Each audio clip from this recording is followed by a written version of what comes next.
各位港車北上嘅車友，有冇試過喺內地違章，然後唔知道，跟住咧無端端又收到短信話扣分或者要交錢咧？咁其實有一個 tips 大家可以記住嘅，喺手機下載嘅 Apps 或者微信入邊有個12123呢個小程序，咁用你嘅大陸電話，記住一定係大陸電話號碼，登錄去之後，佢綁定你部車，咁就可以查到你有冇違章啦。咁我建議每一位平時上大陸嘅車友咧，翻去2、3日之後要 check 下，定期 check 下你有冇咁嘅 record， 因為試過有啲車友咧就唔知道，咁再去提交資料去申請續期嘅時候就過唔到啦 ，pass 唔到嘅，因為你有違章未處理，係啦。咁如果你喺上面 check 到有違章，咁就即時可以交翻個罰款，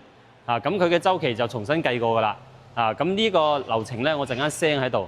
大家有疑問嘅亦都可以隨時私信我或者評論區打個1字。Tony 教你點樣輕鬆解決違章問題。